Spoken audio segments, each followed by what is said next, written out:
അപ്പോൾ അന്നത്തെ കാശ്മീർ എന്ന് പറഞ്ഞാൽ ഫുൾ പാകിസ്ഥാനിൽ ജോയിൻ ചെയ്യാൻ വേണ്ടി തയ്യാറായിരുന്ന കാശ്മീരാണ്. മെഹബൂബ സൈദിയും ഈ ഗ്യാങ്ങൊക്കെ ആയിരുന്നു ഈ രണ്ടുപേരാണ് ഭരിച്ചിരുന്നത്. ഈ രണ്ടുപേരും എന്ത് ചെയ്യുക വെച്ചാൽ സെൻട്രിൽ നിന്ന് കിട്ടുന്ന പൈസ മുഴുവൻ അവർ കൊണ്ടുപോയിട്ട് അവരുടെ വീട്ടിലേക്കും അവരുടെ കുടുംബക്കാർക്കും ചിലവാക്കും. കാശ്മീരി ജനതയ്ക്ക് ഒരിക്കലും 5 പൈസ കിട്ടില്ല.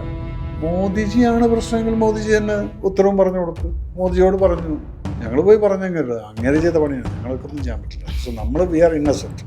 പക്ഷെ എൻ്റെ കൊടി എന്ന് പറയുന്നത് അതാണ്. അതിനൊക്കെ കളിച്ചപ്പോഴാണ് ഞാൻ ഈ ചാനലുകാരനൊക്കെല്ലാം അത് സഹിക്കാൻ പറ്റുമോ. എന്നെ തെറി വിളിച്ചു, മോഹൻലാലിനെ വിളിച്ചു, ദുൽഖറിനെ വിളിച്ചു. ആ ദുൽഖറിനെയൊക്കെ പാവത്തിനെ പിടിച്ചിട്ട് എന്താണ് അവനത് കണ്ണൊക്കെ നിറഞ്ഞുപോയി. പറഞ്ഞത് പക്ഷെ അന്ന് ആ സ്ത്രീ പറഞ്ഞൊരു കാര്യമായിരിക്കും ഒരുപക്ഷെ ഇന്ന് മേജർ രവി എന്നുള്ള വ്യക്തിനെ നിങ്ങൾ അറിയുന്നു.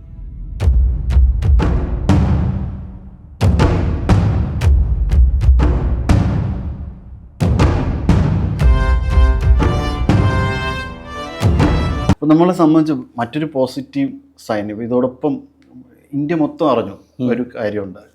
കശ്മീരിനെ കുറിച്ച് ഒരുപാട് അപവാദങ്ങൾ, അതായത് 370 പിൻവലിച്ചതിന് ശേഷം ഇവിടുത്തെ അവസ്ഥ വളരെ സങ്കീർണമാണ്, വിഷമകരമാണ്.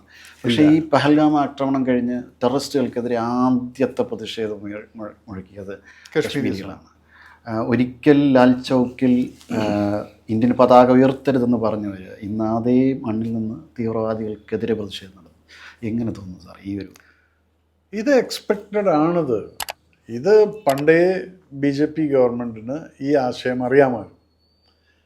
ഞാനവിടെ ഒരു 3 years ഓഫ് ആൻഡ് ഓൺ നമ്മൾ ഈ കമാൻഡോസിലായിരുന്ന സമയത്ത് നമ്മൾ 2 മാസം പോവും, ഒരു സ്ഥലത്ത് കിടക്കും, ഒരു ഹെലികോപ്റ്റർ ഉണ്ടാവും, എന്തെങ്കിലും ഓപ്പറേഷൻ വരുന്ന സമയത്ത് ഹെലികോപ്റ്റർ എടുക്കുന്നു, അവിടെ പോകുന്നു, ഓപ്പറേഷൻ ചെയ്യുന്നു, അങ്ങനെയാണ്. അപ്പം ബാക്കിയുള്ള സ്ഥലത്തെല്ലാം നമ്മൾ ഈ കശ്മീരിനെ മുഴുവൻ ഒബ്സർവ് ചെയ്യും. നമ്മൾ നടക്കും, വണ്ടി എടുത്തിട്ട് പോകുന്നുണ്ട്. അപ്പോൾ അന്നത്തെ കാശ്മീർ എന്ന് പറഞ്ഞാൽ ഫുൾ പാകിസ്ഥാനിൽ ജോയിൻ ചെയ്യാൻ വേണ്ടി തയ്യാറായിരുന്ന കാശ്മീരായിരുന്നു. ഫ്ലാഗ് അടക്കം അവിടെ ഇവിടെ എല്ലാം പൊക്കി വെച്ചിട്ടുണ്ടായിരിക്കും. കയ്യിലെ വാച്ചിലെ ടൈം അരമണിക്കൂർ പിറകിലായിരിക്കും. നമുക്കിവിടെ 5:30 മണിയായിട്ടുണ്ടെങ്കിൽ അവൻ 5 മണിയായിട്ടുള്ളൂ അവൻ്റെ വാച്ചിൽ. അത്രയും പാകിസ്ഥാനോട് ചേർന്ന് നിന്നിരുന്ന ആളുകൾ പട്ടിണി കിടന്ന ടൂറിസം മുഴുവൻ അങ്ങ് നശിച്ചുപോയി. പിന്നെ ഭരിച്ചിരുന്ന ഫറൂഖ് അബ്ദുള്ള ആൻഡ് ഗ്യാങ്, റുബൈയ, മറ്റേ മുഫ്തി മുഹമ്മദിൻ്റെ ഫാമിലി, ഈ 2 ഫാമിലി, മെഹബൂബ സൈദിയും ഈ ഗ്യാങ്ങൊക്കെ ആയിരുന്നു ഈ രണ്ടുപേരാണ് ഭരിച്ചിരുന്നത്. ഈ രണ്ടുപേരും എന്ത് ചെയ്യുക വെച്ചാൽ സെൻട്രിൽ നിന്ന് കിട്ടുന്ന പൈസ മുഴുവൻ അവർ കൊണ്ടുപോയിട്ട് അവരുടെ വീട്ടിലേക്കും അവരുടെ കുടുംബക്കാർക്കും ചിലവാക്കും. കാശ്മീരി ജനതയ്ക്ക് ഒരിക്കലും 5 പൈസ കിട്ടില്ല.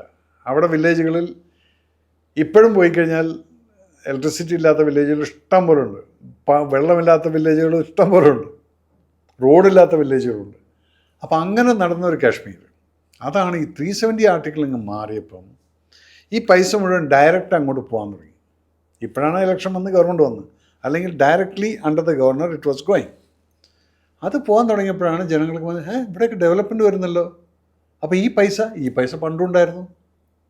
അതിലാണ് ജനം മാറിയത്. പിന്നെന്തായി, ടൂറിസം ഡെവലപ്പ് ചെയ്യാൻ തുടങ്ങി. ട്രെയിൻ ട്രാക്ക് കംപ്ലീറ്റ് ചെയ്ത് കഴിഞ്ഞു.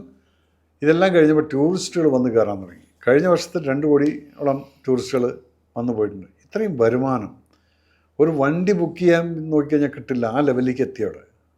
ശിക്കാരെയൊക്കെ നമ്മൾ ലൈൻ നിൽക്കണം. മറ്റേ ശിക്കാരെ അവന്മാരെല്ലാം കൂടെ നമ്മുടെ പുറകിൽ ലൈനായിട്ട് വരിക, സാറൊന്ന് കയറെന്നും പറഞ്ഞിട്ട്. ഇപ്പം അവിടെ ബുക്ക് ചെയ്യേണ്ട ലെവലാണ്, ഇത്ര മണിക്ക് പോകണം. അപ്പം ജനങ്ങൾക്ക് മനസ്സിലായി ഇവിടെ ഞങ്ങൾ കാശുണ്ടാക്കാൻ തുടങ്ങി. ദേ സ്റ്റാർട്ടഡ് ലിവിങ് ഹാപ്പിലി. ഇത് നടക്കുമ്പോഴാണ് ഇവൻ കൊണ്ടുവന്നിട്ട് ഇതിട്ടത്. കൂട്ടത്തിൽ ഒരു കമ്മ്യൂണൽ സീറ്റും കൂടെ ഇട്ട് കൊടുത്തു. എന്നിട്ട് പറഞ്ഞ്, നീ മോദിയോട് പോയി പറ. അപ്പം എല്ലാം കൂടെ കണക്കൂട്ടി നോക്കുമ്പോൾ മോദിയാണ് നിങ്ങളുടെ പ്രശ്നം അല്ലേ? അല്ലെങ്കിൽ എന്താണ് മോദിയോട് പോയി പറയാൻ പറഞ്ഞത്? സോ മോദിജിയാണ് പ്രശ്നമെങ്കിൽ മോദിജി തന്നെ ഉത്തരവും പറഞ്ഞു കൊടുത്തു. മോദിജിയോട് പറഞ്ഞു, ഞങ്ങൾ പോയി പറഞ്ഞെങ്കിൽ അങ്ങനെ ചെയ്ത പണിയാണ്, ഞങ്ങൾക്കൊന്നും ചെയ്യാൻ പറ്റില്ല. സോ നമ്മൾ വി ആർ ഇന്നസെൻറ്റ്. നിങ്ങൾ പറഞ്ഞു അദ്ദേഹത്തിൻ്റെ അടുത്ത് പറയാൻ നമ്മൾ പറഞ്ഞു, അതിനുള്ള കിട്ടി. അതേ സിന്ദൂരം കൊണ്ട് തന്നെ അതേ സിന്ദൂരം കൊണ്ട് തന്നെ നിങ്ങളെയൊക്കെ മായച്ചു, നിങ്ങളുടെ ഫാമിലീനടക്കം മായച്ചത് അതേ സിന്ദൂരം കൊണ്ട് തന്നെയാണ്. സോ ഒരു രാജ്യം എങ്ങനെ പവർഫുള്ളാണെന്നുള്ളത് ആ രാജ്യത്തിൻ്റെ നേതാവിൻ്റെ ഇൻ്റർനാഷണൽ കണക്ഷൻസിലാണ് നമ്മൾ മനസ്സിലാക്കുന്നത്.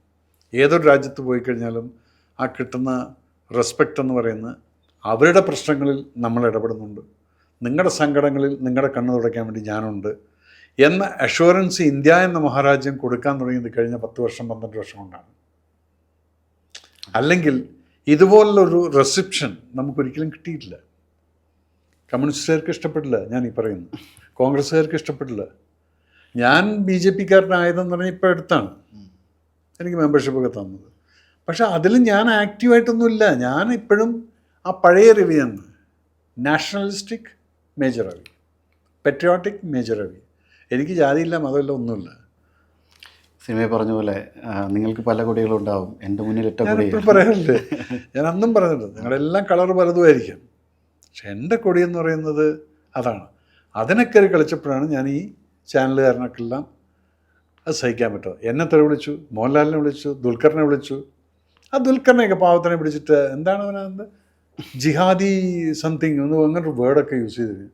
ആ കുട്ടി എന്ന് പറഞ്ഞാൽ അത് എൻ്റെ ജീവിതത്തിൽ ഒരാൾക്കും ഒരു കോൺട്രവേഴ്സിയും ചെയ്യാതെ പടം ചെയ്തുകൊണ്ട് പോകുന്നതിന് എന്ത് കാര്യമുണ്ട് അവന്? അപ്പം അന്ന് ഓങ്ങി വെച്ചതായിരുന്നു. അത് കറക്റ്റായിട്ട് അവൻ്റെ വായന ഇത് വന്നതുകൊണ്ട് കറക്റ്റായിട്ട് കിട്ടിയതാണ്.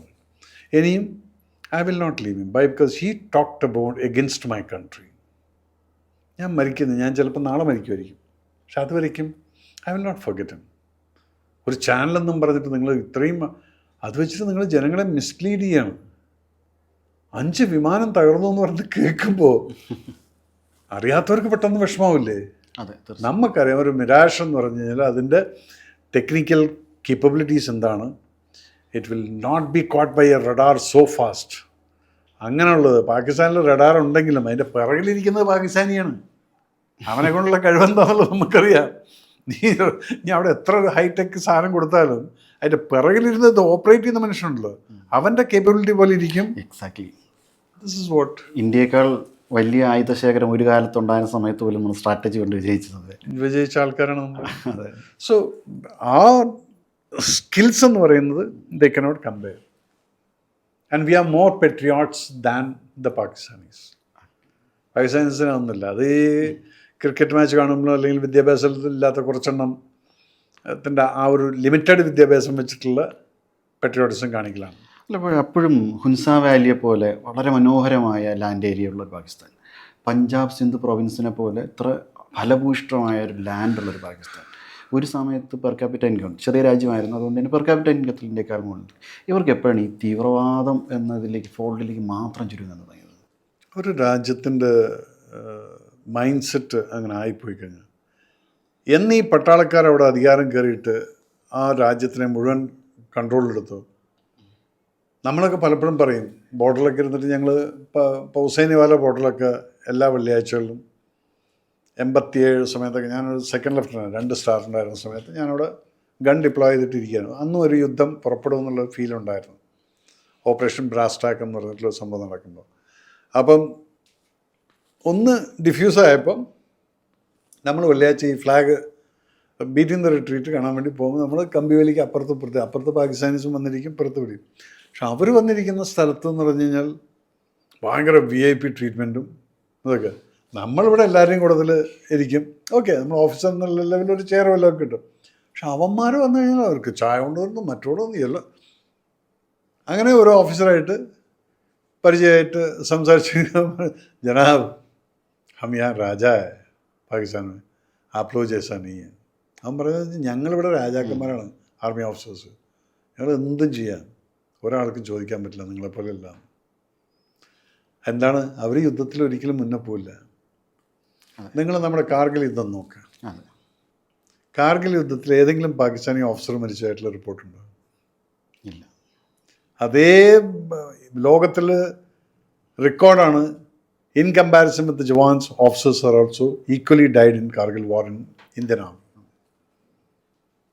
അപ്പം ഞങ്ങളെങ്ങനെ വെച്ചാൽ സോൾജേഴ്സിനെ കൂടെ കൊണ്ടു നടക്കും. And we will lead from front.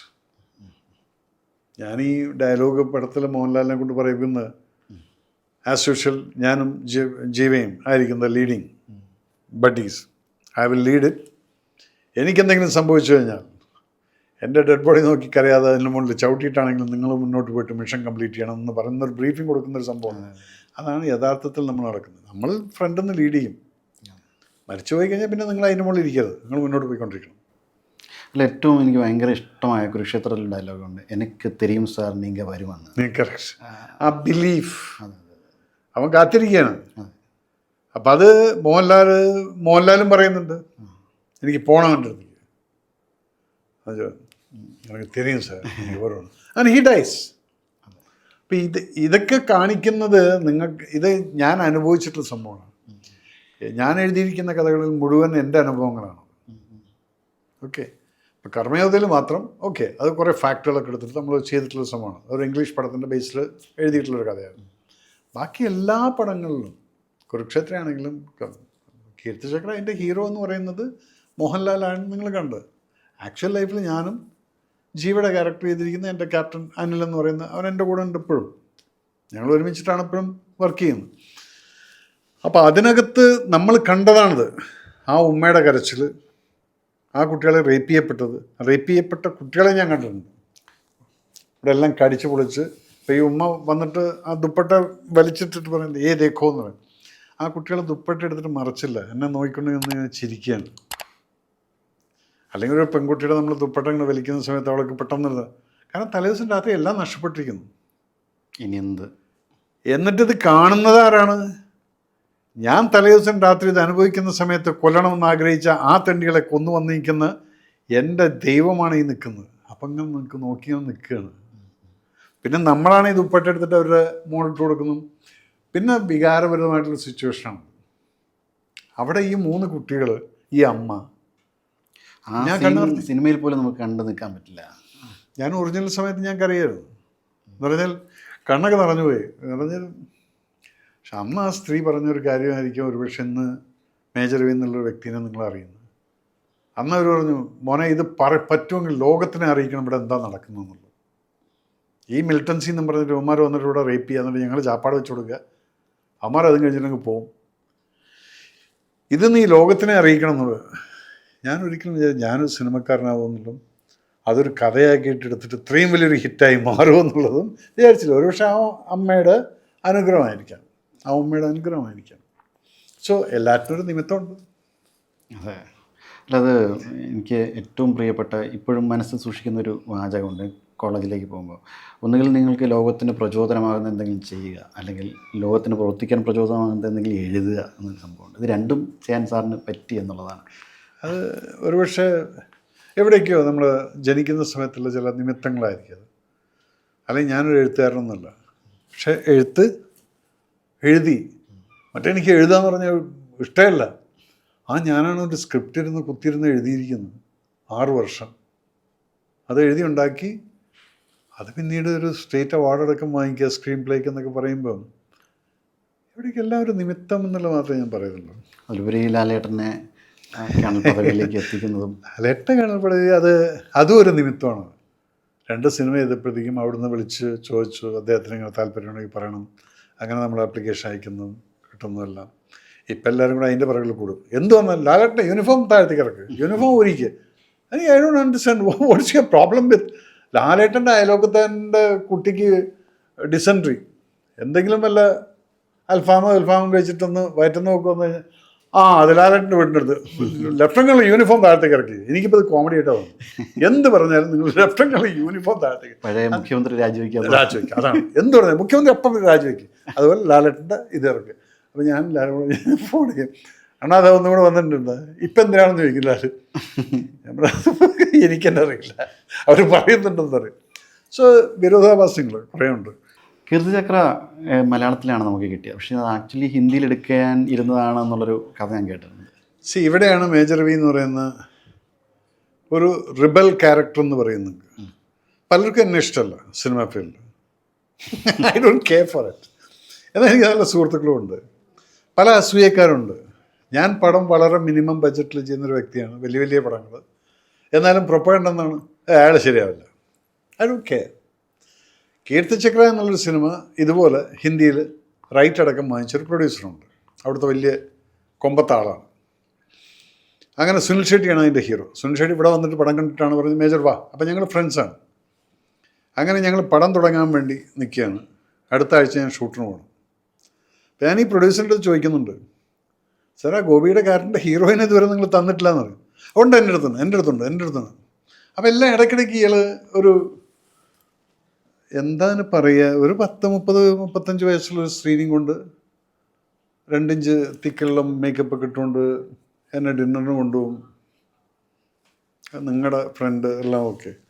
അപ്പോൾ ഒരു ഞായറാഴ്ച വന്നിട്ട് അന്ന് ഫോൺ ചെയ്തിട്ട് പറഞ്ഞു, ഓ എന്താണ് പേര്, കവിത എന്തായിരുന്നു, XYZ, ഓ കരകി ഓ റോൾ എന്ന് പറഞ്ഞു. ഞാൻ പറഞ്ഞു ഒരു ഡയറക്ഷൻ ഓർ പോയി കരകാന്ന് പറഞ്ഞു. എടുത്ത വായിക്ക്. എനിക്ക് ഉത്തരം എങ്ങനെ വരും എന്നുള്ളത് എനിക്കറിയില്ല. ഞാൻ പെട്ടെന്ന് ഞാൻ പറഞ്ഞു എടുത്ത ഡയറക്ഷൻ ഓർ പോയി കരക സർ മാനേ കറുങ്കാന്ന്. സുൻ ഷെട്ടിക്ക് ഓക്കെ, അത് രാജീവ് ഖണ്ഡേൽവാളായിരുന്നു ആ മറ്റേ ക്യാരക്ടർ ചെയ്യേണ്ടതായിരുന്നു, ചെറുപ്പക്കാരൻ ജീവയുടെ ക്യാരക്ടർ. അവൻ്റെ ഭാര്യയായിട്ടാണ് ഈ ഇതിനെ കൊണ്ട്. ഞാൻ പറഞ്ഞു ഇതൊക്കെ ഈ ലുക്ക് നടക്കില്ല. അത് കഴിഞ്ഞ് ഇവരെന്ത് ചെയ്തിരിക്കുന്നത്, ഒരു ശനിയാഴ്ച, അടുത്ത ശനിയാഴ്ചയാണ് ഷൂട്ടിന് പോകേണ്ടത്. ശനിയാഴ്ച ഞാൻ അവിടെ ഉണ്ട് ബോംബെയിൽ. എൻ്റെ വീട്ടിലേക്ക് ഈ സ്ത്രീ കയറി വരികയാണ്. സ്ത്രീ തന്നെ പറയും, കാരണം 30-35 വയസ്സായിരിക്കും. ഗോപിക ഏത് ക്യാരക്ടർ, ആ ഇന്നസെൻറ്റ് ലുക്കും ഇതൊക്കെയുള്ള ആ ക്യാരക്ടറിലേക്കാണ് ഇപ്പോൾ ഈ നടക്കുന്നത്. അഡ്വാൻസ് വന്നു, പൈസ വന്നു, എല്ലാം നടന്ന്, പെർമിഷൻ എല്ലാം വാങ്ങിച്ചിരിക്കുന്നു. ഇവരെൻ്റെ ഫ്ലാറ്റിൽ കയറി വന്നിട്ട് പറഞ്ഞു, അപ്പോൾ ഞാൻ പറഞ്ഞു हाँ क्या हो गया, नहीं हम बात करना है എന്നുള്ളത്. हाँ ഓക്കെ. അപ്പം ഞാൻ ഇരിക്കാനൊന്നും പറയുന്നില്ല, എന്തെങ്കിലും പറഞ്ഞിട്ട് പോവുകയാണെങ്കിൽ പോട്ടെ എന്നുള്ളത്. ഇടയ്ക്ക് എന്നിട്ട് പെട്ടെന്ന് പറഞ്ഞ യൂസ് ചെയ്ത വാക്ക് എനിക്കിപ്പോഴും ഓർമ്മയുണ്ട്. When are we going on floor എന്ന് വെച്ചു. നമ്മളെപ്പോഴാണ് ഫ്ലോറിൽ കയറുന്നത്? ഞാൻ പറഞ്ഞ when are we means you are not there in the film. If you want to do it I will give you that Shweta Menon's character, human റൈറ്റിൻ്റെ ക്യാരക്ടറായിട്ട്. അപ്പോൾ ഇവർ പറഞ്ഞൊരു വാക്കുണ്ട്, if producer decides I am the heroine, who are you to stop എന്ന്. Producer decides you are the heroine. I decide who will be the director. Excuse me, ma'am, I am busy. You may please leave. I'll come to pick you up for dinner at 9 o'clock എന്നത്. ഞാനിത് എവിടെയും പറയാത്തൊരു കഥയാണ് എപ്പോഴും പറയുന്നത്. ഞാൻ പറഞ്ഞു don't have to come. Sharp 9 o'clock എനിക്ക് താഴത്തുനിന്ന് ഫോൺ വന്നു. ഞാൻ പറഞ്ഞു sorry I am not coming. അപ്പം എനിക്ക് മനസ്സിലായി ഇതിപ്പോൾ പ്രശ്നം. നേരെ ഞാൻ ഈ പ്രൊഡ്യൂസറെ വിളിക്കുകയാണ്. മോനെ ആ സമയത്ത് തൊട്ടിട്ട് പ്രൊഡ്യൂസറുടെ ഫോൺ എൻഗേജ് ആയിട്ട് രാത്രി 11:30 വരയ്ക്കും ഇത് എൻഗേജ് തന്നെയായിരുന്നു. ഞാൻ പിറ്റേ ദിവസം കാലത്ത്, അന്ന് നമുക്ക് കിങ്ഫിഷർ ഫ്ലൈറ്റ് ഉണ്ടായിരുന്നു, എൻ്റെ അടുത്ത് 12 ബിസിനസ് ക്ലാസ് കൂപ്പൺസ് ഉള്ള, അന്നൊക്കെ അത് വാങ്ങിക്കാം, നമുക്ക് എങ്ങോട്ട് വേണമെങ്കിലും എഴുതി കൊടുത്തിട്ട് നമുക്ക് പോവാം. ഞാൻ നേരെ എഴുതി ബോംബെ ചെന്നൈ മോർണിംഗ് ഫ്ലൈറ്റ് പിടിച്ച് പോന്നു. ഇന്നേ വരെ ആ പടത്തിനെ കുറിച്ച് പിന്നെ സംസാരം ഉണ്ടായിട്ടില്ല. അപ്പം അതെൻ്റെ എത്തിക്സ്. എനിക്ക് ഹിന്ദി പടം ചെയ്യണം എന്നുള്ള ഒരു താല്പര്യമില്ല. പക്ഷെ അത് കാരണം മലയാളികൾക്ക് വലിയൊരു ഭാഗ്യമാണ്. ഇല്ല, ഇനി ഞാൻ ചെയ്യും, ചെയ്യേണ്ട സമയത്ത് ഞാൻ ചെയ്യും അത്. ബട്ട് അതിന് വേണ്ടിയിട്ട് don't expect me to bend in front of you. എനിക്ക് പൈസ ഉണ്ടാക്കണം എന്നും പറഞ്ഞിട്ട് ഞാൻ നിങ്ങളുടെ മുന്നിൽ ബെൻഡ് ചെയ്തിട്ട് ഞാനത് ചെയ്യില്ല. എനിക്ക് മേജർ രവി എന്നുള്ള പേരും പിന്നെ എൻ്റെ പൈതൃകത്തിന് യാതൊരു കളങ്കവുമില്ലാത്ത സംഭവം ആയതുകൊണ്ട് അതല്ലേ ഞാൻ നേരത്തെ പോയത്. പലർക്കും എന്നെ പിടിക്കില്ലായിരിക്കും. ഐ ഡോണ്ട് കെയർ അത് യു ലൈക്ക്. എൻ്റെ കുറേ ഫ്രണ്ട്സുണ്ട്, അവരെന്നെ പടത്തിൽ അഭിനയിക്കാൻ വിളിക്കും. ഞാനിങ്ങനെ സിനിമയായിട്ട് ടച്ചിലുണ്ട്. എന്തെങ്കിലും സമയം വരുമ്പോൾ നിങ്ങൾക്ക് വലിയൊരു ന്യൂസ് കേൾക്കാം. ഇപ്പോൾ ഒരു ഓപ്പറേഷൻ രാഗത്തിൻ്റെ അതിൻ്റെ നടന്നുകൊണ്ടിരിക്കുകയാണ്, അതും നടക്കുന്നു, വേറൊന്നുണ്ട്. അങ്ങനെ സിനിമ ഇനി എവിടെ ഏത് ലെവലെന്നുള്ളത് അത് വരുന്ന സമയത്ത് കാണാം. പക്ഷെ ഞാൻ ഐ ബി ഡൂയിങ് സംതിങ്. ഇപ്പോൾ ഈ പേൽഗാം അടക്കം ഇൻവോൾവ് ചെയ്തിട്ട് ഒരു കാര്യം ഞാൻ സെറ്റ് ചെയ്തുകൊണ്ടിരിക്കുകയാണ്. സൂപ്പർ. അതൊരു ഇമോഷണൽ. അതെ, കാരണം അതിൻ്റെ ക്ലൈമാക്സ് എന്നൊക്കെ പറയുന്നത് ഞാൻ അവന് വേണ്ടതെന്നായിരുന്നു, കലിമയല്ലായിരുന്നു. എൻ്റെ ഹീറോ കലിമയും ചൊല്ലും, കൂട്ടത്തിൽ സഹസ്രനാമവും ചൊല്ലി കാണിച്ചു കൊടുക്കും. അപ്പം നമ്മളെ എൻ്റെ എല്ലാ പടങ്ങളിലും ഞാൻ കൂട്ടി യോജിപ്പിക്കാനേ ചോദിച്ചുള്ളൂ. ഹിന്ദു മുസ്ലിം റിഫ്റ്റ് ഉണ്ടാക്കുന്ന ഒരു കഥ ഞാൻ ചെയ്തിട്ടില്ല. കുരുക്ഷേത്രയിൽ നിങ്ങൾ നോക്ക്, ഞാൻ എത്ര മനോഹരമായിട്ടാണ് ആ പാകിസ്ഥാനീസിനെ ആൾക്കാരെ കൊണ്ട് കണ്ണു നിറയിപ്പിച്ചത്. സിദ്ദിഖിൻ്റെ ക്യാരക്ടർ, കവറടക്കുന്ന സീക്വൻസുകൾ. അപ്പം ഞാൻ എവിടെയും കൂട്ടി യോജിപ്പിക്കാനേ യോജിക്കുള്ളൂ. കാരണം എനിക്ക് ശത്രുത ഇഷ്ടമല്ല. അതുകൊണ്ട്, കാരണം ഞാൻ ശത്രുത കണ്ടിട്ടുള്ളതും ശത്രുത മാറ്റിയിട്ടുള്ളതും വെടി വെച്ചിട്ടും കൊന്നിട്ടുമൊക്കെ അതിൽ ശത്രുത ഇല്ല മോനെ. അതെ, ഐ ഡോണ്ട് നോ ഹിം. അതെ അതെ. നമ്മൾ കൊന്നിട്ടുള്ളവനെ തലേദിവസം അല്ലെങ്കിൽ ആ സമയത്താണ് വയർലെസ് മെസ്സേജ് വരുന്നത്, ഇന്നടുത്ത് എൻകൗണ്ടർ ഉണ്ട്, ഈ കൊണ്ട് പോകാൻ ന്യൂട്രലൈസ്. ജീവിതത്തിൽ കണ്ടിട്ടില്ല. അവനെ കൊല്ലുമ്പോഴാണ് അവൻ്റെ കണ്ണ് കാണുന്നു, മുഖം കാണുന്നു. അപ്പം അത് ശത്രുതയില്ല, അത് എൻ്റെ രാജ്യത്തിന് വേണ്ടിയിട്ടാണ് നമ്മൾ. അപ്പം കൈവിറക്കില്ല. നേരെ മറിച്ച് നീ പാവപ്പെട്ട ഒരുത്തനെ വ്യക്തിപരമായിട്ട് സാധിക്കില്ല വന്നത്.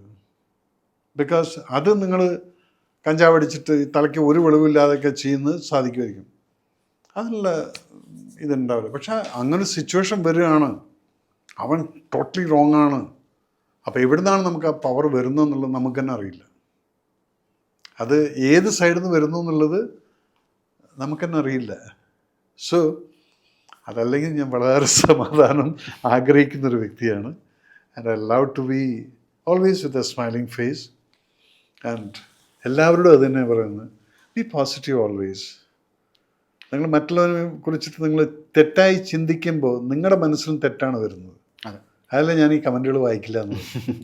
തീർച്ചയായും സാർ, ഏറ്റവും സന്തോഷകരമായൊരു നിമിഷമാണ്. നമ്മുടെ രാജ്യം ഏറ്റവും അഭിമാനകരമായിട്ട് നമുക്ക് ചെയ്തു തരേണ്ടതെല്ലാം ചെയ്തു. ഏറ്റവും സന്തോഷകരമായി നിൽക്കുന്ന സമയത്ത് ഏറ്റവും നല്ല ഒരു രീതിയിൽ നല്ല നല്ല ചിത്രങ്ങൾ നമുക്ക് മുന്നിലേക്ക്, സാർ ഇപ്പം പറഞ്ഞ പോലെ പഹൽഗാം ഉൾപ്പെടെയുള്ള പ്രമേയങ്ങൾ നമുക്ക് മുന്നിൽ അവതരിപ്പിച്ച് ഇനിയും നമ്മുടെ ദേശീയ വികാരം, പാട്രിയോട്ടിസം നമുക്ക് ആളിക്കത്തിക്കാൻ സാധിക്കട്ടെ.